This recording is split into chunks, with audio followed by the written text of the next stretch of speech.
وقال ابو ذر رضی اللہ تعالی عنہ امرنی خلیلی صلی اللہ علیہ وسلم بسبع او کما امرہ علیہ الصلاۃ والسلام۔ سیدنا ابو ذر رضی اللہ تعالیٰ عنہ بیان فرماتے ہیں کہ مجھے میرے خلیل صلی اللہ علیہ وسلم نے 7 کاموں کا حکم دیا تھا۔ امرنی خلیلی، یہ ایک خاص کیفیت ہوتی ہے جب صحابی نبی کا لفظ استعمال نہیں کرتا، رسول کا لفظ استعمال نہیں کرتا، اور جو صحابی کا نبی علیہ الصلوۃ والسلام سے عقیدت اور محبت کا تعلق ہوتا ہے اسے ظاہر کر رہا ہوتا ہے تو وہ خلیل کا لفظ استعمال کرتا ہے۔ اور بھی کئی صحابہ کرام کے بارے میں اسی طریقے سے منقول ہے کہ انہوں نے کہا کہ میرے خلیل نے مجھے حکم دیا ہے۔ عقائد کی کتابوں میں محبت کے 10 درجات بیان ہوئے، شرح عقیدہ طحاویہ میں بھی، دینی مدارس میں یہ کتاب پڑھائی جاتی ہے۔ 7ویں نمبر پر عشق ہے، اور اس پر انہوں نے تبصرہ یہ کیا کہ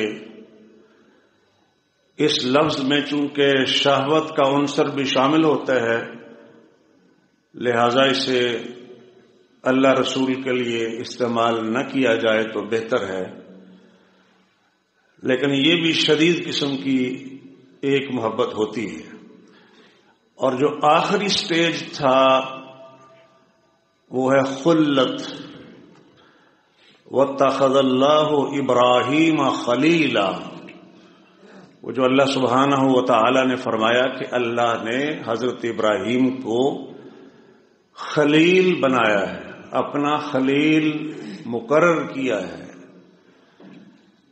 اور یہ وہ محبت ہے کہ اس سے اوپر کوئی محبت نہیں ہے، یعنی آخری انتہائی درجہ محبت کا۔ اسی لیے حدیث کی کتابوں میں جہاں نبی کریم صلی اللہ علیہ وسلم کو حبیب کہا گیا ہے وہاں آپ علیہ السلام کو خلیل بھی کہا گیا ہے، لیکن یہ کم لوگ جانتے ہیں۔ یہ تو تقریباً سب مسلمان جانتے ہیں کہ حضرت ابراہیم علیہ السلام خلیل ہیں، لیکن محمد رسول اللہ صلی اللہ علیہ وآلہ وسلم بھی خلیل ہیں، یہ کم مسلمان جانتے ہیں۔ تو خلت محبت کا آخری درجہ ہے، اس لیے نبی علیہ السلام نے اللہ کی ساری مخلوقات میں سے کسی کو بھی اپنا خلیل نہیں بنایا۔ صحیح بخاری میں حدیث ہے لو کنت متخذا خلیلا لاتخذت ابا بکر خلیلا۔ نبی علیہ السلام فرماتے ہیں کہ میں نے اگر کسی کو اپنا خلیل بنانا ہوتا تو حضرت ابو بکر کو اپنا خلیل بناتا۔ کیا مطلب کہ آپ نے خلیل نہیں بنایا؟ اچھا، کیوں نہیں بنایا؟ اس لیے کہ امام کائنات علیہ الصلوۃ والسلام نے اللہ کو اپنا خلیل بنایا، تو مخلوقات میں سے کسی کو بھی اپنا خلیل نہیں بنایا۔ فرمایا اگر بنانا ہوتا تو ابو بکر کو بناتا رضی اللہ تعالی عنہ۔ تو اس سے بھی ہمیں اندازہ ہوتا ہے کہ یہ خلت کس درجے کی محبت ہے۔ اب اس کا مطلب یہ ہے کہ صحابی تو اپنا خلیل بنا رہا ہے، نبی پاک مخلوقات میں سے کسی کو اپنا خلیل نہیں بنا رہے ہیں، اس لیے کہ ایمان والوں کے لیے اللہ کے بعد سب سے زیادہ دوستی جس ہستی سے کرنی چاہیے، محبت کرنی چاہیے، very very very fast friend جسے آپ کہہ سکتے ہیں، وہ محمد الرسول اللہ صلی اللہ علیہ وسلم ہے۔ اس لیے کہا ابو ذر نے کہ امرنی خلیلی، میرے خلیل صلی اللہ علیہ وسلم نے مجھے حکم دیا بسبع، 7 چیزوں کا، 7 کاموں کا، اور اس کی تفصیل بھی بیان فرمائی حضرت ابو ذر رضی اللہ تعالی عنہ نے۔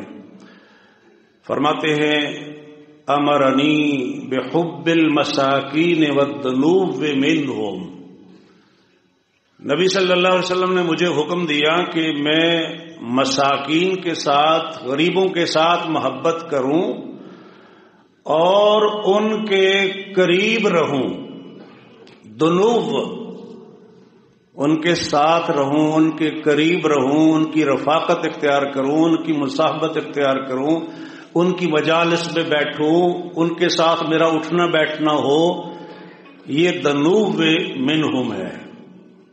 بلکہ خود نبی علیہ السلام کی ایک دعا بھی ہے، اللہم انی اسألک حب المساکین، اے اللہ میں آپ سے سوال کرتا ہوں کہ میں مساکین سے محبت کروں، وفعل الخیرات، اور آپ سے یہ سوال بھی کرتا ہوں کہ مجھے آپ اچھے کام کرنے کی توفیق عطا فرمائیں، وترک المنکرات، اور برے کاموں کو چھوڑ دوں، اس کا بھی میں اللہ سے سوال کرتا ہوں۔ اور اس میں اور آگے بھی دعا ہے کہ اے اللہ میں آپ کی محبت کا سوال کرتا ہوں، اللہم اسألک حبک وحب من یحبک وحب عمل یقربنی الی حبک، آپ کی محبت کا سوال کرتا ہوں اور اس کی محبت کا سوال کرتا ہوں جس سے آپ محبت فرماتے ہیں، اور ایسے عمل کی محبت کا سوال کرتا ہوں جو آپ کی محبت کے مجھے قریب کر دے۔ اسألک حبک وحب من یحبک وحب عمل یقربنی الی حبک۔ خیر، اس میں جو سب سے پہلی چیز تھی وہ مساکین کے ساتھ محبت ہے، اور آپ جانتے ہیں کہ اس حوالے سے اللہ سبحانہ و تعالی نے ایک سورت بھی نازل فرمائی ہے، سورت عبسہ، عبس وتولی ان جاءہ الاعمی۔ یہ کیا واقعہ تھا؟ نبی علیہ الصلوۃ والسلام چونکہ بہت زیادہ حریص تھے دعوت دینے میں کہ لوگ اسلام کی طرف آ جائیں، دعا بھی کرتے تھے، کوشش بھی کرتے تھے، اللہم اہد قومی فانہم لا یعلمون، اللہ میری قوم کو ہدایت عطا فرما دیجیے، یہ جانتے نہیں ہیں، میرا مقام و مرتبہ نہیں سمجھتے ہیں، یہ جہالت کا مظاہرہ کر رہے ہیں۔ دعا بھی، بلکہ یہاں تک قرآن نے کہا کہ فَلَعَلَّكَ بَاخِعٌ نَفْسَكَ عَلَىٰ آثَارِهِمْ، کہ آپ گویا کہ اپنے آپ کو ان کے پیچھے ہلاک کر ڈالیں گے کہ یہ قرآن پر ایمان کیوں نہیں لاتے۔ اتنی زیادہ حرص آپ علیہ السلام کی کہ لوگ دین کی طرف آ جائیں، اسلام کی طرف آ جائیں۔ تو اسی کے پیش نظر سرداران قریش کو، سرداران مکہ کو آپ علیہ السلام تبلیغ فرما رہے تھے، نصیحت فرما رہے تھے۔ اسی دوران میں حضرت عبداللہ بن ام مکتوم جو نبینہ صحابی ہیں وہ آ گئے، انہوں نے کوئی بات کرنی تھی، نبی علیہ السلام کو یہ بات پسند نہیں آئی۔ یعنی اس طریقے سے دعوت کے اندر مخل ہونا آپ کو یہ ناگوار گزرا ہے، یہ فطری چیز ہے کہ ایک آدمی کسی اہم چیز کے اوپر فوکس کیے ہوئے ہو اور درمیان میں کوئی انٹرپٹ کر دے اور آ جائے۔ لیکن یہ جو اسلوب تھا، اس بارے میں اللہ سبحانہ و تعالی نے قیامت تک کے انسانوں کے لیے رہنمائی فرما دی کہ جو چاہت رکھتا ہے اس کی طرف دھیان دیں، آپ کسی کے پیچھے پڑنے کی ضرورت نہیں ہے، ظاہر ہدایت تو اللہ کے اختیار میں نا۔ اور پھر جب بھی عبداللہ بن ام مکتوم آتے تھے، نبی علیہ السلام سارے کام چھوڑ کے ان کی طرف توجہ کرتے تھے کہ ان کی وجہ سے اللہ تعالیٰ نے میری رہنمائی فرمائی ہے یا عطا فرمایا ہے، جو بھی الفاظ موجود ہے مفہوم آپ تک پہنچ چکا ہے۔ اور اسی لیے قرآن مجید میں جہاں حضرت نوح علیہ السلام کی قوم کے حوالے سے ذکر کیا، وہاں خود نبی علیہ السلام کے حوالے سے بھی ذکر کیا۔ ولا تطرد الذين يدعون ربهم بالغداة والعشي يريدون وجهه ما عليك من حسابهم من شيء وما من حسابك عليهم شيء فتطردهم فتكون من الظالمين. سورہ الانعام ہے. فرمایا ان لوگوں کو اپنے پاس سے نہ اٹھانا. طرد ہوتا ہے دھتکار دینا, اٹھا دینا, نکل جاؤ یہاں سے. ان کو اپنے پاس سے مت بھگانا. چونکہ کچھ لوگوں کا یہ خیال تھا کہ یہ لوگ اٹھیں گے تو پھر ہم آپ کی بات سنیں گے. ان لوگوں کے ساتھ بیٹھ کے آپ کی باتیں سننا ہمارے سٹیٹس کے منافی. آج کل بھی چلتا ہے نا انسلٹ ہے. اسی لیے کئی لوگ ایسی دعوتوں میں غربا کو, غریب رشتہ داروں کو نہیں بلاتے ہیں کہ وہاں تو بڑے بڑے لوگ میں نے مدعو کیے ہوئے ہیں, تو پھر لوگ کہیں گے کہ ان کے یہ رشتہ دار ہمارے سٹیٹس کا مسئلہ ہوگا. تو وہ جو کہتے تھے نا کہ ہمارے سٹیٹس کا مسئلہ ہے, ہم الگ آپ سے بات کریں گے, ان کے ساتھ نہیں بیٹھ سکتے. نوح علیہ السلام کے زمانے سے سلسلہ شروع ہوا. فرمایا ان کو اپنی نظروں سے آپ نے نہیں گرانا. کہ ان کو جو ان کی نظروں میں گرے ہوئے ہیں آپ کی نظروں میں گرے ہوئے نہیں ہونے چاہیے. اگر آپ نے ان کو اپنے پاس سے اٹھایا تو آپ ظالموں میں سے ہو جائیں گے. آپ نے ان کا حساب نہیں دینا, نہ انہوں نے آپ کا دینا ہے. یعنی ہر شخص نے اپنا حساب ہی دینا ہے. اور جس آیت کریمہ کی میں نے آپ کے سامنے پہلے تلاوت کی ہے سورۃ الکہف ہے, وَاصْبِرْ نَفْسَكَ مَعَ الَّذِينَ يَدْعُونَ رَبَّهُمْ بِالْغَدَاةِ وَالْعَشِيِّ. اے نبی اپنے آپ کو روکے رکھو ان لوگوں کے ساتھ جو صبح و شام اپنے رب کو پکارتے ہیں. وَاصْبِرْ, صبر آپ سمجھتے ہیں اپنے آپ کو باندھنا, روکنا, محدود کرنا ایک جگہ پر. اپنے آپ کو روک کر رکھو ان کے ساتھ. الفاظ پہ غور کیجیے گا.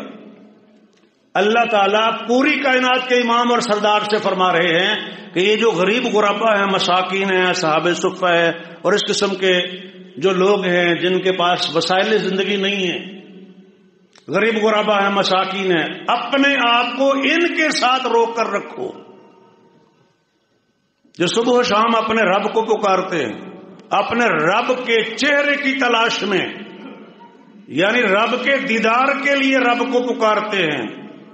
ایک مفہوم, اور محاورے میں دوسرا مفہوم یہ ہے کہ جو رب کی رضا کے لیے اسے پکارتے ہیں, اسے راضی کرنے کے لیے محنت اور مشقت کر رہے ہیں.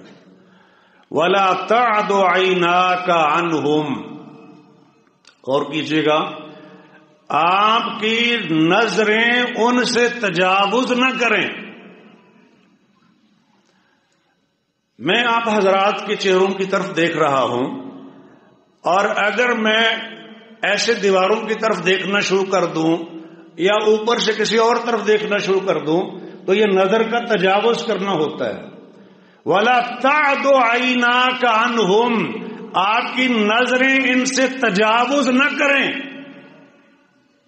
اللہ تعالیٰ نبی علیہ السلام کو حکم دے رہے ہیں ان کی طرف دیکھو, ان کی طرف پوری توجہ کرو, دھیان کرو ان کی طرف. اتنا اہتمام ہو سکتا ہے کہیں؟ ایسے ہی تو نبی علیہ السلام حضرت ابو ذر کو یہ نہیں فرما رہے ہیں کہ آپ نے مساکین سے محبت کرنی ہے اور ان کے قریب رہنا ہے. یہ قریب کا منظر میں پیش کر رہا ہوں آپ حضرات کے سامنے. اور اسی لیے نبی علیہ السلام نے ان غربا اور مساکین کے حقوق کی حفاظت کی ہے. انسانوں کے حقوق کی بات کی تو غریب انسانوں کے حقوق پر فوکس کیا. بچوں کے حقوق کی بات کی تو یتیم بچوں کو بطور خاص نظر میں رکھا, قرآن میں بھی اور حدیث میں بھی. سب بچوں کے حقوق ہیں لیکن بطور خاص, سب انسانوں کے حقوق ہیں لیکن بطور خاص غربا و مساکین. اور اس کی ایک وجہ یہ بھی ہے کہ طاقتور تو خود اپنا حق لے لیں گے, جو خود اپنا حق نہیں لے سکتے ہیں ان کو آپ نے ان کا حق دینا ہے. اس لیے اہتمام کے ساتھ یہ بات کہی ہے. شریعت کا مزاج یہی ہے کہ جس چیز میں کوتاہی ہو رہی ہو اس پر فوکس کیا جاتا ہے. جو سب کر رہے ہوں اس پر تھوڑی سی توجہ دلا دی, ٹھیک ہے, کافی ہے. آپ نے یہ تو پڑھا ہوگا کہ نبی علیہ السلام نے بیٹیوں کی تعلیم و تربیت پر بات کی ہے. بیٹیوں کے حقوق کا ذکر کیا ہے، لیکن بیٹوں کی تعلیم و تربیت کا ذکر نہیں کیا۔ اس کا مطلب یہ نہیں ہے کہ ان کی تعلیم و تربیت کی ضرورت نہیں ہے، ان پر خرچ کرنے کی ضرورت نہیں ہے، یہ مطلب نہیں ہے اس کا۔ بھائی وہ تو پہلے لوگ خرچ کر رہے تھے، وہ تو سمجھتے تھے کہ یہ بیٹے ہیں دست و بازو ہیں، بیٹیوں کو سمجھتے تھے کہ یہ بوجھ ہیں۔ تو جتنا زیادہ وہاں گڑبڑ کا معاملہ تھا اسی حساب سے نبی پاک نے توجہ دلائی اور کہا کہ جس کے ہاں بیٹی ہو بیٹا ہو اور بیٹے کو ترجیح نہ دے بیٹی کے اوپر، جنت کے جس دروازے سے چاہے داخل ہو۔ یہ کیوں بیان فرمایا کہ وہاں کوتاہی ہو رہی تھی۔ جب خلفاء راشدین کے فضائل بیان ہوتے ہیں تو خلفاء ثلاثہ کے فضائل زیادہ بیان ہونے پر اعتراض نہیں ہونا چاہیے۔ توجہ ہے آپ کی؟ اس لیے کہ جہاں پر کوتاہی ہو رہی ہے وہاں پر محنت زیادہ لگانا پڑے گی، اور جو چیز سب کے ہم مسلم ہیں، سب مانتے ہیں، اختلاف ہی نہیں ہے، تو وہاں توانائیوں کا صرف کرنا کوئی زیادہ مقبول نہیں ہے۔ میں اس کے بھی خلاف بات نہیں کر رہا کہ وہاں ضرورت نہیں، وہ بھی یاد دہانی کے لیے ضرورت رہتی ہے، نئی نسل کے لیے ضرورت ہوتی ہے کہ یہ علم آگے بھی تو منتقل ہو نا، اور اگر یہ منتقل نہ ہو تو پھر نئی نسل آتی ہے آ کے پوچھتی ہے جب نبی علیہ السلام کی وفات نہیں ہوئی تھی تو تب حج کہاں ہوتا تھا؟ تو میں نے کہا جہاں نبی علیہ السلام نے حج کیا تھا وہاں کر لیں۔ اس کے ذہن میں یہ ہے کہ شاید نبی علیہ السلام کی قبر مبارک کا حج ہوتا ہے، تو جب آپ کی وفات نہیں ہوئی تھی تو قبر مبارک نہیں تھی، تو پھر حج کہاں ہوتا ہوگا؟ یہ نئی نسل ہے، اس طرح کی بھی تو آ رہی ہے نا آگے۔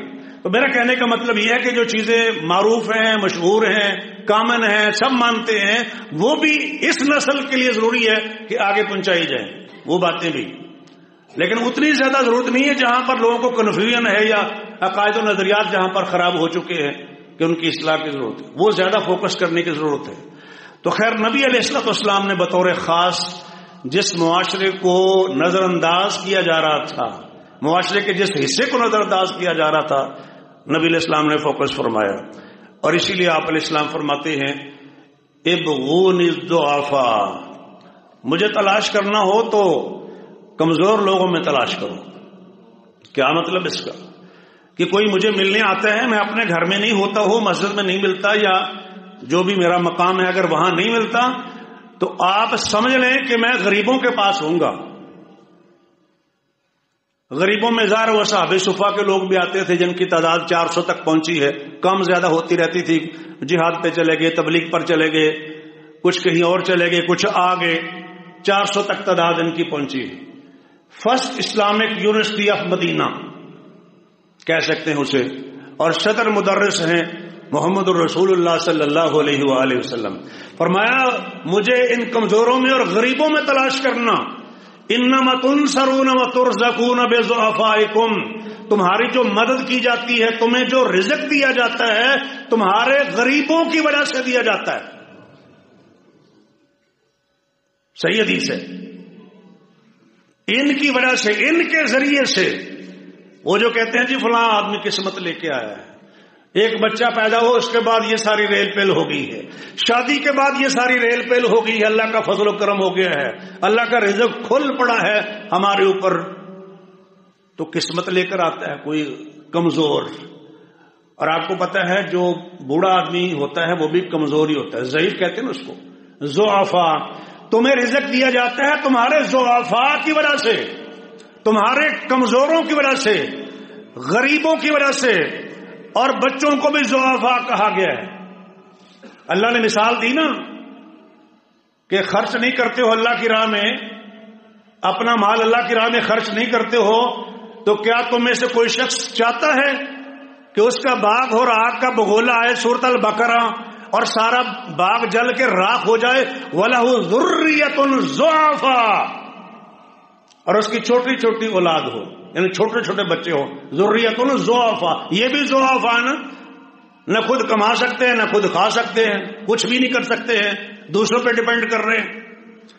تمہارے ضعفاء کی وجہ سے تمہیں رزق دیا جاتا ہے، تمہاری مدد کی جاتی ہے، یہ بڑی بات ہے۔ اس لیے وہ جو میں عرض کر رہا تھا نا کہ مشرکین مکہ بعض قبائل، سب کا ذکر نہیں ہے، بعض قبیلے اپنی بیٹیوں کو زندہ دفن کرتے تھے، تو کیا فرمایا؟ فرمایا اپنی بچیوں کو رزق کی تنگی کے ڈر سے قتل نہ کرو، ہم انہیں بھی رزق دیں گے اور تمہیں بھی.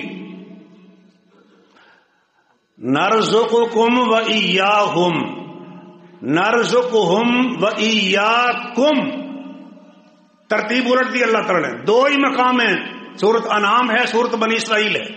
ایک مقام پر فرمایا کہ ہم انہیں بھی رزق دیں گے اور تمہیں بھی. ان کا ذکر پہلے کیا جن کو تم راستے سے ہٹاتے ہو، برڈن سمجھتے ہو، زندہ دفن کرتے ہو کہ کل کو یہ بیٹیاں بوجھ ہوں گی، ان کی وجہ سے اللہ تمہیں رزق دیتا ہے.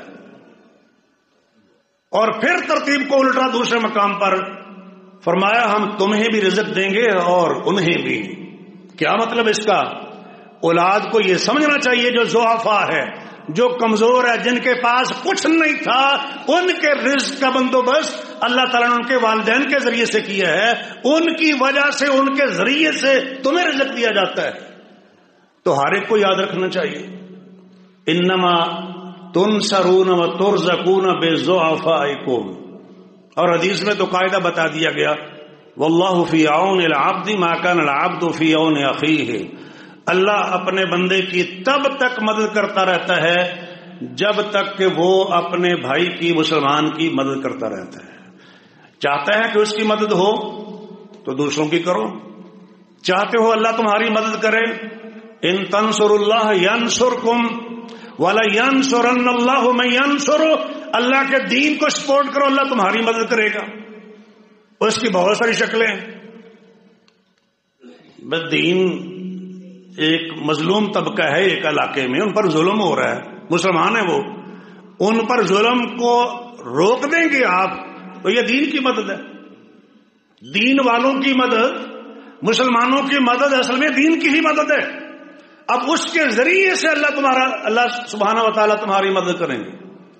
انما تنصرون و ترزقون بضعفائکم. کتنا خیال رکھا نبی علیہ السلام نے، فرمایا بئس الطعام طعام الولیمہ یدعا الیہ الاغنیاء ویترک الفقراء. فرمایا تمام کھانوں میں سے بدترین کھانا وہ ولیمے کا کھانا ہے جس میں امیروں کو بلایا جائے اور غریبوں کو چھوڑ دیا جائے.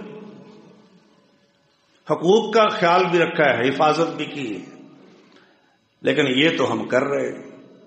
میں یہ نہیں کہتا کہ آپ اچھا کھانا لوگوں کو نہ کھلائیں، بڑے ہوٹلوں میں نہ کھلائیں، زیادہ خرچ نہ کریں. میں قطعاً یہ نہیں کہنا چاہتا. اللہ نے کسی کو دیا ہے، کھلائیں، اللہ کے بندوں کو کھلائیں، امیروں کو بھی کھلائیں، غریبوں کو بھی کھلائیں. لیکن یہ اہتمام تو آپ کر سکتے ہیں نا کہ جہاں امیروں کو بلایا گیا ہے وہاں غریبوں کو بھی بلا لیں. غریب قاری صاحب کو بھی بلا لیں، کسی محلے والے غریب کو بلا لیں، کسی پڑوسی غریب کو آمدن یعنی ارادتن یہ سمجھتے ہوئے کہ کھانا جو ہے کہیں برا کھانا نہ ہو جائے. نبی پاک کے ارشاد اور فرمان کے مطابق بئس الطعام طعام الولیمہ. حالانکہ دعوت کرنا ولیمے کی یہ سنت ہے اور قبول کرنا بھی تاکیدی حکم ہے. من لم یأت الدعوت فقد عصى ابا القاسم. نبی پاک فرماتے ہیں جو دعوت قبول نہ کرے بطور خاص ولیمہ کی دعوت، اس نے ابو القاسم صلی اللہ علیہ وسلم کی نافرمانی کی. اتنا اہتمام، لیکن وہی کھانا بدترین کھانا بن جاتا ہے اگر اس کھانے میں غریب شامل نہیں کیے گئے. تو پہلی چیز جو نبی علیہ السلام نے حضرت ابو ذر سے فرمائی، حکم دیا، اور ہر حکم سے پہلے وہ آمرانی، پہلے آمرانی مجھے آپ نے حکم دیا، اور فرمایا کہ وہ امرنی مجھے آپ نے حکم دیا ان انظر الی من هو دونی ولا انظر الی من هو فوقی، کہ میں اپنے سے نیچے والے کی طرف دیکھوں، اپنے سے اوپر والے کی طرف نہ دیکھوں. نیچے والے سے مراد یہ ہے کہ جس کے پاس دنیا کی سہولتیں، آسائشیں، نعمتیں کم ہیں، اس کی طرف دیکھوں، اور اس کی طرف نہ دیکھوں جو اوپر والا ہے، جو زیادہ مالدار ہے، جو زیادہ امیر ہے، جس کے پاس آسائشیں، سہولیات دنیا کی زیادہ ہیں، اس کی طرف للچائی ہوئی نظر سے نہ دیکھوں. اور ایک اور حدیث میں ہے کہ فَهُوَ أَجْدَرُ أَلَّا تَزْدَرُوا نعمت اللہ علیکم. اس کا فائدہ یہ ہوگا کہ اللہ کی نعمتیں جو تمہارے اوپر ہیں تم انہیں حقیر نہیں سمجھو گے. ورنہ کیا ہوتا ہے؟ بندہ کہتا ہے یا اللہ بیماریوں کے لیے اس کے لیے ہم غریب ہی رہ گئے، اور وہ مالدار آدمی جو اللہ کا حق بھی دیتا ہے، بندوں کا حق بھی ادا کرتا ہے، اس بیچارے کا کیا قصور ہے کہ اس کے خلاف آپ بغض دل میں پالے ہوئے ہیں کہ یہ مال و دولت پہ، پیسے پہ قبضہ کر کے بیٹھے ہوئے ہیں؟ ان کے خلاف کیوں آپ حسد رکھتے ہیں؟ اللہ کی تقسیم ہے وہ. جب اللہ کے معاملے میں وہ کوتاہی نہیں کر رہے ہیں تو جتنا بھی اللہ رزق دے رہے ہیں مبارک ہے اس کے لیے. وہ کنز نہیں ہے جس پر وعید ہے. اللہ کا حق بھی دیتا ہے، بندوں کا بھی دیتا ہے. لیکن جب بندہ امیروں کی طرف دیکھے گا، ان کی سواریوں کی طرف دیکھے گا، ان کے مکانوں کی طرف دیکھے گا، ان کی دکانوں کی طرف دیکھے گا، ان کے وسائل کی طرف دیکھے گا، ان کی ٹھاٹ باٹ اور وہ جو کر و فر ہے اس کی طرف دیکھے گا، تو پھر تو کہے گا بھئی ہم تو کچھ بھی نہیں ہے، میرے پاس تو کچھ بھی نہیں ہے. حالانکہ بے شمار نعمتیں اس کے پاس بھی تھی، لیکن چونکہ نظر اوپر تھی وہ نظر ہی نہیں آئی نعمتیں. نیچے دیکھتا پھر اس کو نظر آتی، باڈی کے اندر بھی نظر آتی. وفی انفسکم افلا تبصرون، اللہ کی قدرت کی نشانیاں اندر بھی دکھائی دیتی اگر تھوڑا سا نیچے دھیان کرتا. اس میں خیر تفصیل بھی. تو عرض کرنے کا مقصد یہ ہے کہ یہ نسخہ بتا دیا نبی علیہ السلام نے حضرت ابو ذر کو. اور یہ بھی عرض کر دوں کہ آپ کسی ایک صحابی کو اگر کہہ رہے ہیں تو وہ پوری امت کے لیے ہدایات ہے، پوری امت کے لیے ہدایات ہے. اور یہ جو ہے کہ اپنے نیچے دیکھیں اوپر نہ دیکھیں، اس کے لیے ایک مثال میں عرض کرتا ہوں. ویسے تو علماء نے اس حدیث کی شرح میں بہت سی چیزیں لکھی ہیں کہ اگر آدمی امیروں کی طرف دیکھے گا، ان کے مال و متاع کی طرف دیکھے گا، ان کی کرسیوں کی طرف دیکھے گا، تو پھر تو جو اس کے پاس نعمتیں ہیں اس طرف اس کا دھیان نہیں جائے گا. اور اگر نعمتیں کم ہونے کو ایسے کوئی مشکل پریشانی آ رہی ہے تو وہ اسے برداشت نہیں ہوگا، وہ خودکشی کر لے گا، کچھ اور غلط کام کر لے گا، صبر نہیں کرے گا. جب وہ اوپر دیکھ رہا ہے، جب نیچے دیکھے گا اسے صبر آئے گا. کسی ہاسپٹل کا وزٹ کرے، سرجیکل وارڈ کا، جہاں کسی کی ٹانگ کٹی ہوئی، کسی کا بازو ٹوٹا ہوا ہے، اور کتنی کتنی مشینیں ایک ہی وقت میں کام کر رہی ہیں، ایک ایک باڈی کے اوپر لگی ہوئی ہیں، اور بی پی الگ شو ہو رہا ہے، اور ہارٹ بیٹ الگ اس پہ شو ہو رہی ہے، اور یہ اس کی شوگر کتنی چل رہی ہے وہ الگ سے، سانس کا مسئلہ الگ مشین لگی ہوئی ہے، 4-5 مشینیں لگی ہوئی ہیں. اس کو دیکھ کر پھر اپنے آپ کو دیکھیں کوئی مشین نہیں لگی ہوئی اور سارے نظام صحیح کام کر رہے ہیں. نظام دوران خون بھی کام کر رہا ہے، نظام تنفس بھی صحیح کام کر رہا ہے، جتنے بھی کتنے نظام ہیں ایک ہی وقت میں سارے کام کر رہے ہوتے ہیں. اور تھوڑا سا ڈسٹرب ہو جائے معاملہ تو پھر آپ دیکھتے ہیں کیا کچھ ہوتا ہے. پھر بندے کو نظر آئے کیا کہتے ہیں، تنگ دستی گرچہ ہو غالب، تندرستی 1000 نعمت ہے، پھر اسے نظر آئے گا. اس میں شیخ سعدی کی مثال دے کے تیسرے پوائنٹ کی طرف آتا ہوں. کہتے ہیں کہ شیخ سعدی رحمۃ اللہ علیہ ایک جنگل سے گزر رہے تھے، پیروں میں جوتا نہیں تھا، پیروں میں جوتا نہیں تھا. کتنے احباب ہیں جو مسجد میں نماز پڑھنے آئے ہیں ننگے پیر آئے ہیں کہ جن کے پاس جوتا ہی نہ ہو. میں ایک مثال کے طور پر آپ سے بات عرض کر رہا ہوں کہ ہم اصل میں دھیان نہیں کرتے ہیں اللہ کی نعمتوں کی طرف. وہ روٹین میں معمولی نعمتیں ہوتی ہیں، لیکن جب وہ نہ ہو تو پھر پتہ چلتا ہے یار یہ تو بہت بڑی نعمت تھی. پیر زخمی ہے، خون نکل رہا ہے، شکوے شکایت کی کیفیت پیدا ہوئی، مطلب یہ کہ جوتا ہی نہیں ہے میرے پاس. آگے جاتے ہیں ایک آدمی کو دیکھا اس کے پیر ہی نہیں ہے، ٹانگیں نہیں ہیں. اللہ کا شکر ادا کرتے ہیں. پہلے کیا کرنا تھا؟ صبر کرنا تھا. پہلے صبر نہیں ہو رہا تھا، اب صبر کیا شکر پہ آ گئے ہیں. بس نظر کا ہی کمال ہے. بس نیچے دیکھیں کہ اوپر دیکھیں. نیچے دیکھیں گے تو سب نعمتیں نظر آئیں گی، اوپر دیکھیں گے تو کوئی بھی نظر نہیں آ رہی. گلے شکوے چھڈو جی، کچھ نہ پوچھو جی، ہاتھ بڑا تنگ ہے جی، بس جی مارے گئے جی، بس تسی چھڈ ہی دیو جی. یہ کیا ہے؟ یہ نہ شکریہ نہیں. خیر میں تفصیل میں تو نہیں جا سکتا، ایک ایک پوائنٹ ایک ایک موضوع ہے. اس کے لیے حافظ عبدالسلام بن محمد رحمۃ اللہ علیہ کی جو شرح ہے کہ اگر آپ اوپر دیکھیں گے تو کیا کیا نقصانات ہو سکتے ہیں، چند ایک کا میں نے اشارہ کیا، بڑی زبردست شرح ہے دیگر حدیث کی بھی. لیکن میں چونکہ یہ حدیث عرض کر رہا ہوں رحمہ اللہ تعالی، یہ بزرگوں کے کارنامے بعد میں پتہ چلتا ہے. پروفیسر سعید مجتبیٰ سعیدی رحمۃ اللہ علیہ ترجمہ کر دیتے ہیں کسی عبارت کا، کوئی بندہ اس میں نے کو بھی نہیں بدل سکتا، اتنا ایکوریٹ ترجمہ کرتے تھے تحریریں. وہ ابھی حال ہی میں فوت ہوئے ہیں. حافظ ارشد رحمۃ اللہ علیہ میرے استاد بھی ہیں گورنمنٹ کالج گجرانوالہ میں، کچھ لیکچر میں نے ان سے لیے. اللہ تعالیٰ انہیں بھی غریق رحمت فرمائے. تو یہ جو بزرگ ہیں وہ علم اگر یہ سیف نہ کرتے، یہاں نہ رہتا تو ساتھ ہی جانا تھا نا. تو یہ علم اگلی نسل تک چھوڑ کے جائیں، زندگی کے تجربے، تدریسی تجربات 20 30 50 سال تک پڑھانے والے بزرگ. اور عبدالعزیز الوی رحمۃ اللہ علیہ نے کتنے 50 سال 60 سال کہتے ہیں صحیح بخاری پڑھائی، 50-60 سال، سبحان اللہ. تو وہی چیزیں اگر ساتھ چلی جاتی تو کتنا نقصان ہوتا. لیکن الحمدللہ وہ چیزیں محفوظ ہیں اللہ کے فضل و کرم سے. خیر یہ سمجھنے ایک بات آئی تھی، تو عرض کرنے کا مقصد یہ ہے کہ نبی علیہ السلام نے جو تاکیدی حکم دیا یہ زبردست نسخہ ہے. اور آپ کو نظر آئے گا، ایک حدیث پر بھی غور کر لیں تو آپ کو نظر آئے گا کہ وہ اللہ کے رسول تھے علیہ الصلوۃ والسلام، جو یہ بات کہہ گئے، جو یہ بات فرما گئے ہیں، یہ رسول کی، پیغمبر کی بات ہے علیہ الصلوۃ والسلام.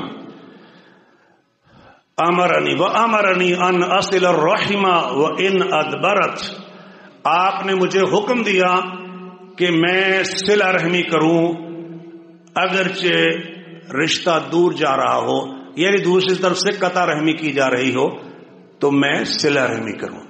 صلہ رحمی یہ نہیں ہے کہ کوئی آدمی اچھا سلوک کرتا ہے تو آپ بھی اچھا سلوک کریں. وہ تو حل جزاء الاحسان الا الاحسان ہے. احسان کا بدلہ احسان، نیکی کا بدلہ نیکی ہے. صلہ رحمی یہ ہے کہ کوئی برا سلوک کر رہا ہے تو آپ اس سے اچھا سلوک کریں. اور یہی اوکھا کا مجھے بڑی مشق کرنی پڑتی ہے، اس کے لیے اپنے آپ کو مارنا پڑتا ہے، 15-20 گالیاں سن کے بھی مسکرانا پڑتا ہے. سنت مصطفیٰ علیہ الصلوۃ والسلام، یہ آسان کام نہیں ہے، بڑی ریاضت چاہیے. تو فرمایا کہ اگرچہ آپ سے برا سلوک بھی کیا جا رہا ہو تو آپ نے اچھا سلوک کرنا ہے، صلہ رحمی کرنی ہے. ایک صحابی نبی پاک سے پوچھتا ہے ان لی قرابا، یا رسول اللہ میرے کچھ رشتہ دار ہیں، میں ان سے اچھا سلوک کرتا ہوں، وہ برا سلوک کرتے ہیں. میں صلہ رحمی کرتا ہوں، وہ قطع رحمی کرتے ہیں. میں برداشت سے کام لیتا ہوں، وہ جہالت سے کام لیتے ہیں. تحمل اور جہالت، اس کے مقابلے میں جہالت. کیا مطلب اس کا؟ ایک آدمی صبر کرنے والا ہے، بردبار ہے، تحمل کرنے والا ہے، رکھنے والا ہے، اور اس کے مقابلے میں ایک اکھڑ پن ہے، فوراً اشتعال میں آ جاتا ہے، بڑھ اٹھتا ہے. اور یہ بہت بڑی بیماری ہے اس وقت معاشرے کی. اور یہ موبائل فون کا اور اسکرین کا زیادہ استعمال جو ہے وہ بھی ایک فیکٹر ہے اس کے لیے.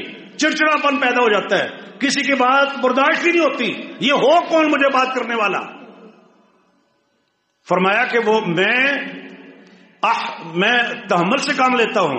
احلم ویجہلون علی، اور وہ میرے خلاف جہالت کا مظاہرہ کرتے.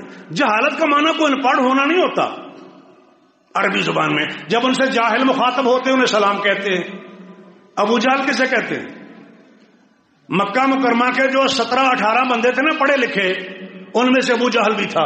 مسلمانوں سے ابو جہل کہتے ہیں. اس کی بدتمیزیوں کی وجہ سے، اس کی بد لحاظیوں کی وجہ سے، اس کے اکھڑ پن کی وجہ سے اور اس کی اشتعال انگیزیوں کی وجہ سے مسلمانوں سے ابو جہل کہتے ہیں. اور ان لوگوں کے ہاں یہ خوبی بھی ہوتی تھی. ویسے وہ سبع معلقات کا ایک شعر ہے، الا لا یجہلن احد علینا فنجہل فوق جہل الجاہلین. آپ ہنسیں گے ترجمہ سن کے، خبردار کوئی ہمارے خلاف جہالت کا مظاہرہ نہ کرے. جس نے ہمارے خلاف جہالت کا مظاہرہ کیا ہم اس سے بڑھ کر جاہل ثابت ہوں گے. یہ اپنی تعریف کر رہا ہے شاعر، زمانہ جاہلیت کا شاعر اپنی تعریف کر رہا ہے. اور یہ جو بعض دفعہ کہتے ہیں نا کہ میرے تو برا اور کوئی نہیں ہوئے گا، اور 4-5 گالیاں اپنے آپ کو نکال کے اپنی جرت بہادری بتا رہے ہوتے ہیں. میں پھر فلاں ہوں، کیا مطلب اس کا؟ میں پھر لحاظ نہیں کرتا. تو یہ بعض دفعہ لوگ اپنی تعریف کر رہے ہوتے ہیں. یہ جہالت ان کے ہاں تعریف کی بات تھی، اسلام میں یہ کوئی تعریف کی بات نہیں ہے. صحابی پوچھتا ہے یا رسول اللہ وہ اشتعال انگیزی کرتے ہیں، میں صبر سے کام لیتا ہوں. فرمایا اگر بات ایسے ہی ہے جیسے آپ نے کہی ہے فَإِنَّكَ تُصِفُّهُمُ الْمَلَّ، گویا کہ آپ تو ان کے منہ میں گرم راکھ ڈال رہے ہیں.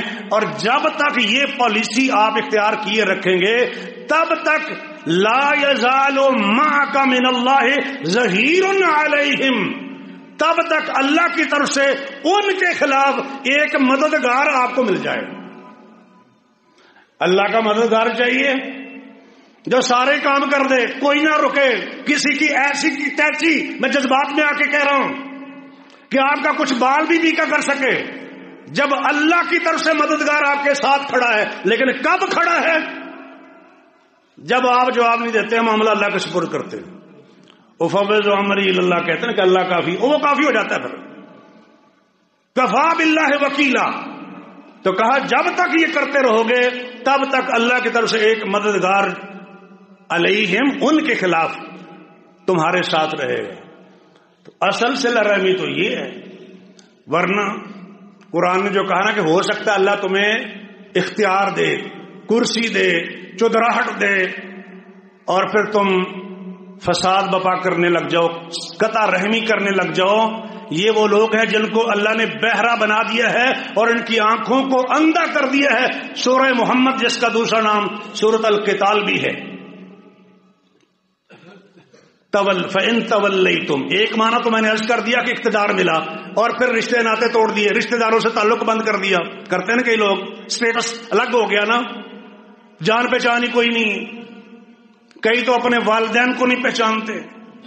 یہ سچا واقعہ, لاہور کے اندر ایک صاحب ڈاکٹر تھے, ان کے ابا جی گاؤں سے آئے, ذرا رنگ کالا سا تھا, تو اس نے کہا جی وہ اسلم آیا ملنے کے لیے. اسلم کون ہے؟ ڈاکٹر صاحب کے ابا جی ہیں. تو ڈاکٹر صاحب پتہ کیا کہتے ہیں؟ کہتے ہیں میں کسی اسلم کو نہیں جانتا. اس نے بڑی کوشش کی بتانے کی تاکہ باقی لوگوں کو بھی پتہ نہ چلے, میرا بیٹا مائنڈ نہ کرے کہ ہر کسی کو بتا رہا ہے کہ میں آپ کا والد ہوں, میرے اسٹیٹس کا مسئلہ. لوگ کہیں گے یہ پنڈو گمار لوگ ہیں, یہ بتا نہیں رہا. 2-3 دفعہ اس نے کوشش کی بتانے کی, نہیں سمجھا. اس نے پھر گالی نکال کے کہا کہ وہ اسلم آئے گاؤں سے. یہ کیوں پہچاننے سے انکار کر رہا ہے؟ اس کا وجود اس کی وجہ سے ہے. وہ جو کسی نے کہا تھا یا رسول اللہ میری دولت میرے والد صاحب استعمال کرتے ہیں, فرمایا تم بھی اور تمہارا مال بھی تمہارے باپ کا ہے. انت و مالک لابی کا, یہ دولت بھی اور دولت کمانے والی مشین بھی تمہارے ابا جی کی ہے. یہ سمجھانے کے لیے میں لفظ بول رہا ہوں. مال کی بات کرتے ہو, تمہارا اپنا وجود تمہارے والدین کی وجہ سے ہے. تمہارے والدین نہ ہوتے تمہارا کہاں وجود تھا؟ اب مال کی بات کرتے ہو, احسان کر رہے ہو کوئی.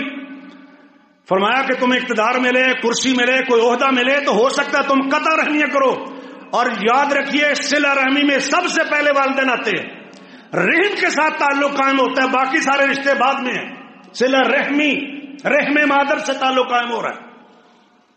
اس لیے فرمایا کہ اللہ کی رضا والدین کی رضا میں ہے. یعنی اگر آپ والدین کو خوش کر دیں گے اللہ راضی ہو جائیں گے, اور اللہ کی ناراضی والدین کی ناراضی میں ہے. اگر آپ والدین کو ناراض کریں گے تو اللہ ناراض ہوں گے. کتنے ایسے لوگ ہیں روزے بھی رکھے جا رہے ہیں, تراویح پڑھ رہے ہیں, اچھا کاری ڈھونڈتے ہیں رمضان میں تلاوت سننے کے لیے, اور والدین کو ناراض کر رہے ہیں. رضا اللہ فی رضا الوالدین وسخط اللہ فی سخط الوالدین. فرمایا جو آدمی چاہتا ہے کہ اس کے رزق میں اضافہ ہو, اس کی عمر میں اضافہ ہو, فلیصل رحمہ, اسے چاہیے کہ وہ صلہ رحمی کرے. سب سے پہلے رشتہ داروں کے ساتھ جو سلوک کی بات ہے وہ. منتقل ہوتے ہیں چوتھے نقطے کی طرف, چوتھی نصیحت کی طرف. وقت کے حساب سے میں کوشش کر رہا ہوں کہ وائنڈ اپ کروں. وَأَمَرَنِي أَلَّا أَسْأَلَ أَحَدًا شَيْئًا, نبی پاک نے مجھے حکم دیا کہ کسی سے کچھ بھی نہ مانگو. کسی سے کچھ بھی نہ مانگو, کوئی بھی سوال نہ کرو. حضرت حکیم کا ذکر ملتا ہے, حکیم بن حزام, مولود کعبہ. سن رہے ہیں؟ مولود کعبہ, صحیح مسلم کی حدیث, صحیح حدیث, ضعیف نہیں. لوگ تو ضعیف حدیثیں بیان کرتے ہیں نا مولود کعبہ کے لیے. مولود کعبہ کا مطلب وہ شخص جو کعبہ میں پیدا ہوا ہے. اچھا, کعبہ میں پیدا ہونا فضیلت ہے؟ آپ کے ذہن میں کیا آتا ہے؟ اگر فضیلت کی بات ہو تو پھر تو دھڑا دھڑ یہ کام کرنا چاہیے. تو جو ہے بھائی, ایمرجنسی میں کوئی خاتون کعبہ میں گئی ہے اور وہاں اس کے ہاں بچے کی پیدائش ہو گئی ہے تو ایک اضطراری مجبوری کا ایک معاملہ ہے. ورنہ اللہ کے گھر کا تقدس کون مجروح کرتے ہیں جان بوجھ کے؟ پراگندہ تو نہیں کر سکتے اسے. تو خیر میں یہ کہہ رہا ہوں کہ حضرت حکیم بن حزام صحیح حدیث کے مطابق کعبہ میں پیدا ہوئے ہیں، اور باقی کسی کے کعبہ میں پیدا ہونے کے بارے میں کوئی صحیح حدیث نہیں. خیر حضرت حکیم کہتے ہیں میں نبی پاک کے پاس گیا، آپ سے مال مانگا، آپ نے دے دیا. پھر گیا دوسری بار، پھر آپ نے دے دیا. پھر گیا آپ نے پھر دے دیا.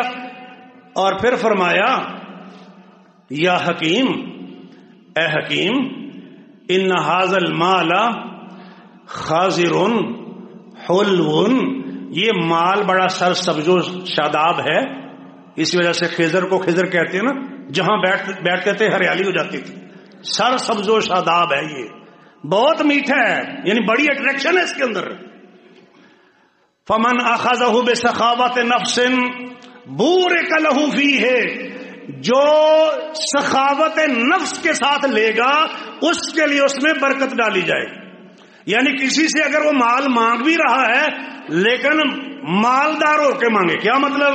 غنی ہو کے مانگے. مل گیا ٹھیک ہے، نہیں مل گیا تو کوئی مسئلہ نہیں ہے، اللہ ہے نا. ہر مانگنے والے کے لیے جس کو ضرورت ہو کے مانگنا ہے، وہ اس کی بھی لمٹ ہے نا، ایک تفصیل بھی ہے. کون مانگ سکتا ہے؟ 3 قسم کے لوگ ہیں. کبیسہ سے آپ نے فرمایا تھا، فرمایا وہ آدمی جس پر کوئی آفت آ گئی ہو وہ سوال کر سکتا ہے دوسروں سے کہ اس کی لوگ مدد کریں. وہ آدمی جس نے کسی کی گارنٹی دی ہو، ضمانت، اور بندہ بھاگ گیا ہے، وہ اس کو ادا کرنا پڑ رہا ہے، وہاں زکوٰۃ کی مد بھی ہے، مصارف زکوٰۃ بھی سے بھی ہے، اور کسی سے مال جمع کر کے وہ ادا کر سکتا ہے. اور تیسرا وہ آدمی جو ایسا غریب ہو کسی وجہ سے کہ اس کی گزر اوقات نہ ہو رہی ہو، اور 3 عقل مند آدمی گواہی دیں کہ یہ بندہ حقدار ہے. سمجھتے ہیں تزکیہ؟ 3 عقل مند آدمی، دیکھا دیکھی نہیں، رشوت لے کے تزکیہ دینے والے نہیں، چٹ دینے والے نہیں، جان پہچان کے سے 3 سمجھدار عقل مند دیانتدار آدمی کہیں کہ یہ بندہ حقدار ہے تو اس کے لیے سوال کرنا جائز ہے. فرمایا اے کبیسہ، اس کے علاوہ جو بھی ہے سحتن، وہ حرام ہے. اکلھا صاحبھا سحتن، جو مانگنے والا ہے وہ حرام کھاتا ہے. 3 شکلیں. اچھا، کبھی ایک آدمی مال کی ڈیمانڈ کرتا ہے، ضرورت ہے اس کی، لیکن کیسے مانگنا چاہیے؟ پیچھے پڑ کے نہیں. لا یسألون الناس الحافا، بلکہ سخاوت نفس. ٹھیک ہے، اللہ نے کوئی سبب لگا دیا، کسی کے ذریعے سے بات کر لیتے ہیں، اللہ نے سبب لگایا تو ٹھیک ہے، نہیں تو نہ صحیح. فرمایا جو سخاوت ہے یعنی دل کے غنی ہونے کی حالت میں مانگے، مطلب یہ ہے کہ اسے لالچ میں نہ مانگے، امیر ہونے کے لیے نہ مانگے، بس یہ کہ ضرورت ہے اس لیے سوال کر رہا ہے، اس کے مال میں برکت ہوگی. ومن اخذہ، اور جو شخص مانگتا ہے مال کو، سوال کرتا ہے بے اشراف نفس، بے اشراف النفس، لالچ میں آ کر امیر بننے کے لیے، تو فرمایا اس کے لیے برکت نہیں ہوگی. وہ تو ایسے ہی ہے جیسے بندہ کھانا کھا رہا ہے، پیٹ نہیں بھر رہا. جو کھانا کھائے جا رہا ہے لیکن سیر نہیں ہو رہا، پیٹ نہیں بھر رہا، آنکھیں نہیں بھر رہی، کھائے جائے گا، کھاتا جا رہا ہے تو کیا رزلٹ ہوگا جی؟ پیٹ تو بھر نہیں رہا. آپ سمجھتے ہیں کیا رزلٹ ہوگا اس کا؟ کئیوں تو روٹین میں بھی رمضان میں یہ کام کیا ہوا ہے، یعنی خوب ٹکا کے کھاتے ہیں سحری کے وقت کہ سارا دن بھوکے رہنا ہے، اور پھر افطاری میں خوب ٹکا کے کھاتے ہیں کہ سارا دن بھوکے رہے ہیں، اور اوپر سے کہتے ہیں روزہ ہے. جی ہے نہیں مسلمانوں کی حالت؟ یعنی 2 وقت میں اتنا کھانا کھا جاتے ہیں جو 3 وقت میں بھی نہیں کھاتے تھے. مسلمانوں نے کھانے پینے کا مہینہ بنایا ہوا اس کو. خیر یہ ایک ضمنی بات تھی مہینے کی مناسبت سے، جو بات میں عرض کر رہا ہوں. نبی علیہ السلام نے ایک ایک چیز وضاحت سے بیان فرمائی. ایک دفعہ فرمایا میری بیعت کرو. لوگ کہتے ہیں یا رسول اللہ ہم بیعت کر چکے ہیں. آپ نے پھر فرمایا الا تبایعون رسول اللہ، تم اللہ کے رسول کی بیعت کیوں نہیں کرتے ہو؟ کہتے ہیں یا رسول اللہ ہم نے بیعت کر لی ہے. پھر فرمایا الا تبایعون رسول اللہ، اللہ کے رسول کی بیعت کیوں نہیں کرتے ہو؟ عرض کرتے ہیں یا رسول اللہ بیعت تو ہم نے کر لی ہے، اب کس کام پر، کس بات پر بیعت کریں؟ فرمایا بیعت کرو کہ اللہ کی عبادت کرو گے، اللہ کے ساتھ کسی کو شریک نہیں ٹھہراؤ گے، 5 نمازیں پڑھو گے، اور جو حکم تمہیں ملے گا امیر کی طرف سے، سربراہ کی طرف سے، خلیفۃ المسلمین کی طرف سے یا تمہارے پیغمبر کی طرف سے، اسے تم مانو گے، تسلیم کرو گے. اور آہستہ سے فرمایا لا تسألوا الناس شیئا، لوگوں سے کچھ مانگنا نہیں ہے. بیعت لی یعنی اہتمام کے ساتھ حکم کے لیے آپ بیعت لیتے تھے. اسلام قبول کرنے کی بیعت ہے، جہاد پر بیعت ہے، کسی تاکیدی حکم پر بیعت ہے. اور یہ برصغیر پاک و ہند میں جو بیعتیں چل رہی ہیں ان کا کوئی ذکر نہیں ہے کتاب و سنت میں. تو فرمایا بیعت نہیں کرتے ہو، تو یہ بیعت میں وہ چیز آ گئی کہ کسی سے کچھ نہیں مانگنا. سبحان اللہ، انہوں نے بیعت کر لی. اور پھر صحابہ کہتے ہیں کسی آدمی کا کوڑا گر جاتا تھا، ڈنڈا گر جاتا تھا، سواری کے اوپر بیٹھا ہوا ہے، نیچے گر گیا ہے، نیچے والے بندے کو نہیں کہتا کہ مجھے پکڑا دو. حالانکہ سواری موٹر سائیکل نہیں ہے جس پر پہلے پیر نیچے لگے ہوتے ہیں، کار نہیں ہے کہ جس میں بیٹھنے اترنے کا کوئی ایشو نہیں ہے، اونٹ ہے، گھوڑا ہے، اور بعض دفعہ بڑے جتن کرنے پڑتے ہیں بیٹھنے کے لیے بھی. اس کے اوپر بیٹھا ہوا ہے اور اتر کے اپنے کوڑے کو خود اٹھاتا ہے. کیوں اٹھاتا ہے؟ کہ ہم نے نبی پاک کے ہاتھ مبارک پر بیعت کی ہوئی ہے کہ کسی سے سوال نہیں کرنا، کسی بھی چیز کا سوال نہیں کرنا. ایک بات یہاں عرض کر دوں، یہ جو لالچ میں آتے ہیں ہمارے عوامی خطبہ، لڑ پڑتے ہیں تھوڑے پیسے دینے پر، بکنگ کرواتے ہیں اور حساب لگواتے ہیں، اور جو لالچ میں آ کر لے گا اس میں برکت نہیں ہوگی، اور جو اشراف نفس کے ساتھ لے گا تونگری کے ساتھ ضرورت کے مطابق، تو اس میں اللہ تعالیٰ برکت ڈالتے ہیں. خیر، سوال کی بات کر رہا تھا. آتے ہیں اگلے پوائنٹ کی طرف. میرے خیال وقت آخری حصے میں داخل ہو چکا ہے. نبی پاک علیہ السلام نے مجھے حکم دیا وَآمَرَنِي أَنْ أَقُولَ بِحَقٍ وَإِنْ كَانَ مُرًّا، مجھے آپ نے حکم دیا کہ میں حق بات کہوں اگرچہ وہ کڑوی ہی کیوں نہ ہو. حق بات کڑوی ہوتی ہے؟ حق بات تو شہد سے بھی میٹھی ہوتی ہے، لیکن اہل حق کے لیے، حق کے محبین کے لیے، جو حق پسند کرتے ہیں، جو سچ پسند کرتے ہیں، ہاں جھوٹے فراڈی لوگوں کے لیے، بے ایمان لوگوں کے لیے وہ کڑوائی ہے. وَأَكْثَرُهُمْ لِلْحَقِّ كَارِهُونَ وَأَكْثَرُهُمْ لِلْحَقِّ كَارِهُونَ، اکثر لوگ حق کو ناپسندی کرتے ہیں. لیکن جو ایمان والے ہیں، صحیح راستے پر چلنے والے ہیں، نقصان سے اپنے آپ کو بچانے والے ہیں، وہ تواصوا بالحق پر عمل کرتے ہیں، ایک دوسرے کو حق بات کی تلقین کرتے ہیں. صحابہ کہتے ہیں کہ ہم نے نبی پاک کی بیعت کی. ابھی بیعت کا ذکر آپ سن رہے تھے. بایانا رسول اللہ صلی اللہ علیہ وسلم علی السمع والطاعت، کہ ہم بات سنیں گے اور مانیں گے، خواہ ہمیں وہ بات پسند ہو یا ناپسند ہو، اور ہمارا دل چاہ رہا ہو یا نہ چاہ رہا ہو، خواہ اس بات میں ہمارے اوپر دوسروں کو پریفر کیا جا رہا ہو. ہوتا نا بعض دفعہ کہتے ہیں جی حق میرا بنتا تھا، دوسرے کو دے دیا امیر صاحب نے، یہ عہدہ مجھے ملنا تھا، میں اس کا استحقاق رکھتا تھا، لیکن دوسرے کو یہ ذمہ داری دے دی گئی ہے. فرمایا اگر ایسا بھی ہو جائے تو پھر بھی آپ نے بات سننی ہے اور ماننی ہے. وَأَلَّا نُنَازِعَ الْأَمْرَ أَهْلَهُ، اور جس کے پاس اقتدار ہو، حکومت ہو، خلافت ہو، جس کے پاس جو بھی عہدہ ہو، اس کو چھیننے کی کوشش نہیں کرنی. کرتے ہیں لوگ کہ نہیں؟ سارے جھگڑے اسی چیز کے ہیں، لڑائیاں ساری اسی چیز کی ہیں، کرسیوں کے اقتدار کے رولے اور سارا کچھ. اب یہ بن گیا، اس کو گرانا کیسے ہے، اس کو ہٹانا کیسے ہے، اور اپنے آپ کو اوپر کیسے لے کر آنا ہے، یہی تو سارا کچھ ہو رہا ہے. صحابہ اس بیعت کر رہے ہیں نبی پاک کے ہاتھ پر، آپ یہ کہہ رہے ہیں اس کام پر بیعت کرو. وَأَن نَقُولَ بِالْحَقِّ أَيْنَمَا كُنَّا، اور یہ کہ ہم حق بات کریں، ہم جہاں کہیں بھی ہوں حق بات کریں، جہاں کہیں بھی. بلکہ ایک جگہ پر تو حق بات کہنے کو افضل جہاد کہا گیا. افضل الجہاد کلمۃ حق عند سلطان جائر، ظالم جابر بادشاہ کے سامنے کلمہ حق کہنا بہترین جہاد ہے. ایسے تو آپ بیعت نہیں لے رہے ہیں. فرمایا لا نخاف فی اللہ لومۃ لائم. اسی بیعت میں یہ بھی ہے کہ ہم اللہ کے معاملے میں، اللہ کے دین کے معاملے میں کسی ملامت کرنے والی کی ملامت کا کوئی خوف اور ڈر ذہن میں نہ رکھیں. یہ تو اس بیعت میں آ گیا. اور ہمارا جو سیکنڈ لاسٹ نقطہ ہے، چھٹا حکم ہے نبی پاک کا حضرت ابو ذر غفاری کو، وہ بھی یہی ہے. وَأَمَرَنِي اللہ اخاف فی اللہ لومۃ لائم، آپ نے مجھے حکم دیا کہ اللہ کے معاملے میں کسی ملامت کرنے والے کی ملامت کا میں خوف نہ رکھوں. اور یہ بات قرآن نے بھی کہی سورۃ المائدہ میں، یا ایھا الذین آمنوا، اے ایمان والو، من یرتد منکم عن دینہ، جو شخص اپنے دین سے پھر جائے، فسوف یأتی اللہ بقوم، اللہ ایسے لوگوں کو لے آئے گا، یحبہم ویحبونہ، جو اللہ سے محبت کرنے والے ہوں گے، اللہ ان سے محبت کرنے والے ہوں گے، وہ اللہ سے محبت کریں گے اور اللہ ان سے. اذلۃ للمؤمنین، ایمان والوں کے لیے نرم ہوں گے، اعزۃ للکافرین، کافروں پر گرم ہوں گے، سخت ہوں گے. وہی منظر اشداء الکفار رحماء بینہم، ہو ہلکا یاراں تو بریشم کی طرح نرم، رزم حق و باطل ہو تو فولاد ہے مومن.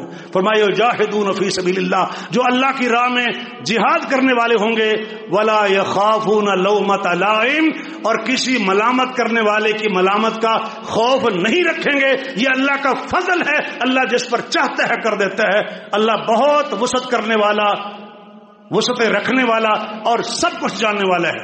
اس مسئلے کو اللہ نے قرآن میں ذکر کر دیا، کسی کی پرواہ نہیں. اور یہ جو کہتے ہیں لوکی کیا کھنگے، اس کی پرواہ نہیں کرنی. دین کی بات ہو، اللہ رسول کی بات ہو، پھر پرواہ نہیں کرنی. ہاں اگر غلط کر رہے ہیں تو پھر پرواہ ہونی چاہیے. یار کسی نے دیکھ لیا نا محلے والے کسی دوست صاحب نے، تو ذلیل و رسوا کریں گے، کہاں بیٹھے ہوئے تھے آپ، کدھر گئے تھے، کیا کر رہے تھے، وہاں لحاظ کر لینا چاہیے. لیکن جہاں اللہ رسول کی بات آ گئی ہے وہاں لوگ کیا کہتے ہیں، ساری دنیا کے غلط کر رہے ہو، یہ نہیں کرنا چاہیے، ملامت کر رہے ہیں، اس زمانے میں آپ کیا کر رہے ہیں، دنیا چاند پہ پہنچی ہوئی ہے، وہی پرانی باتیں گھسی پٹی کرتے جا رہے ہیں. کوئی پرواہ نہ کریں، اللہ کا دین ڈنکے کی چوٹ پر بیان کریں. آخری بات، وقت کی طرف امرنی، آپ نے مجھے حکم دیا، ان اکثر من قول لا حول ولا قوت الا باللہ، آپ نے مجھے حکم دیا کہ میں لا حول ولا قوت الا باللہ زیادہ کہوں، اکثرا بہت زیادہ کہوں. استاد محترم عبدالرشید اظہر رحمۃ اللہ علیہ جب بھی ان کی مجلس میں کبھی جاتے، تھوڑے تھوڑے وقفے کے بعد لا حول ولا قوت الا باللہ. ہم غلط استعمال بھی اس کا کرتے ہیں. گفتگو کے آخری حصے میں یہ پوائنٹ بھی مجھے یاد کروا دیجئے اگر ذہن سے نکل جائے، بڑی اہم بات ہے. غلط استعمال جو سوسائٹی کر رہی ہے اس کی. فرمایا یہ اللہ کے عرش کے نیچے والے خزانوں میں سے ایک خزانہ ہے لا حول ولا قوت الا باللہ، اور یہ باقی رہنے والی نیکیوں میں سے ہے. یعنی جو شخص یہ کثرت سے پڑھے گا اس کا خاتمہ ایمان پر ہوگا، اس کی نجات یقینی طور پر ہوگی. والباقیات الصالحات خیر عند ربک ثوابا وخیر عملا، خیر مردہ بھی ہے. باقی رہنے والی نیکیاں جو قرآن نے 2 مقام پر ذکر کیا ہے ان میں سے ایک لا حول ولا قوت الا باللہ بھی ہے. نماز کے اذکار میں بھی یہ موجود ہے لا حول ولا قوت الا باللہ. اذان سن کر بھی لا حول ولا قوت الا باللہ کہتے ہیں. اور یہ کب کہتے ہیں؟ جب آپ نے کوئی مدد مانگنی ہو، آپ کا کوئی کام رکا ہوا ہو، اور مصیبت آنے پر لا حول ولا قوت نہیں کہا جاتا. کسی بندے نے کوئی غلط بات کر دی ہے تو اس پر لا حول ولا قوت الا باللہ نہیں کہتے ہیں. یہ بات میں دہرا دوں، سوسائٹی کی غلطی ہے. ایک بندہ کوئی ایسی بات کرتے کہتے ہیں لا حول ولا قوت الا باللہ. یہ کیا ہوا ہے کہتے ہیں؟ سن لیں، آج شاید آپ میں سے بہت سارے بھائیوں نے یہ بات پہلی دفعہ سنی ہو. ذمہ داری سے عرض کر رہا ہوں، امام ابن تیمیہ جو میرے اور آپ سب کے روحانی باپ ہیں، ہم ان کے روحانی فرزند ہیں، امام ابن تیمیہ نے 700-800 سال پہلے اس نقطے کو ایڈریس کیا تھا کہ یہ کلمۃ و استنصار ہے. کلمۃ و استنصار یعنی جس کے ذریعے سے مدد مانگی جاتی ہے. کلمۃ الاستعانۃ لا کلمۃ استرجا، یہ کلمہ استرجا نہیں ہے. یعنی یہ وہاں نہیں پڑھتے ہیں جہاں انا للہ پڑھتے ہیں. ان اللہ کہاں پڑھتے ہیں؟ اذا اصابتهم مصیبت قالوا انا للہ وانا الیہ راجعون. جب انہیں کوئی مصیبت آتی ہے، کوئی مسئلہ ہو گیا، کوئی بندہ فوت ہو گیا، تو اس موقع پر کیا پڑھتے ہیں؟ انا للہ وانا الیہ راجعون. اور آپ کا گجران والا کا مسلمان، لاہور کا مسلمان لا حول ولا قوت پڑھتا ہے. فرمایا یہ اللہ کی مدد مانگنے کا کلمہ ہے، انا للہ کی جگہ پر استعمال ہونے والا یہ کلمہ نہیں ہے. اور اس لیے میں عرض کرتا ہوں بڑے بڑے ائمہ دین نے یہ بات لکھی ہے، کسی آدمی کا کام نہ ہو سکے، رک جائے اور آپ سمجھتے ہیں وہ اڑا رہے گا، اگر آپ کثرت کے ساتھ لا حول ولا قوت الا باللہ کہہ رہے ہیں تو پھر حیرانی ہے ان مسلمانوں کے اوپر کہ جن کے پاس لا حول ولا قوت الا باللہ تو موجود ہے اور ان کے کام رکے ہوئے ہیں۔ کثرت شرط ہے، کبھی کبھی نہیں، یقین کے ساتھ۔ معنی کیا ہے؟ اللہ کی توفیق کے بغیر نہ تو میں نیکی کر سکتا ہوں اور نہ اس کی توفیق کے بغیر میں بدی سے بچ سکتا ہوں۔ اگر برائی سے بچا ہوا ہوں تو میرا کوئی کمال نہیں ہے، میری کوئی صلاحیت نہیں ہے، میری کوئی طاقت نہیں ہے، بس اللہ کی توفیق ہے کہ اس نے بچا لیا ہے۔ اگر اللہ نہ چاہتا سورۃ النور تم میں سے کبھی بھی کوئی بھی کبھی پاک نہ ہو سکتا تھا، اللہ جسے چاہتا ہے پاک کرتا ہے۔ تو اس لیے برائی سے اللہ نے بچایا ہوا ہے تو اللہ کا فضل اور احسان ہے، اور نیکی کی توفیق اگر اس نے دی ہوئی ہے تو اس پر اترانا نہیں ہے، تکبر نہیں ہے کہ میں نے یہ کیا، میں یہ کر رہا ہوں، وہ بھی اللہ کے فضل و کرم سے ہے۔ لا حول ولا قوت الا باللہ۔ اللہ سے دعا ہے کہ اللہ تعالی ہمیں نبی کریم صلی اللہ علیہ وسلم کی ان نصیحتوں پر عمل پیرا ہونے کی توفیق عطا فرمائے جو نبی علیہ السلام نے حضرت ابو ذر غفاری رضی اللہ تعالی عنہ کو کی تھی۔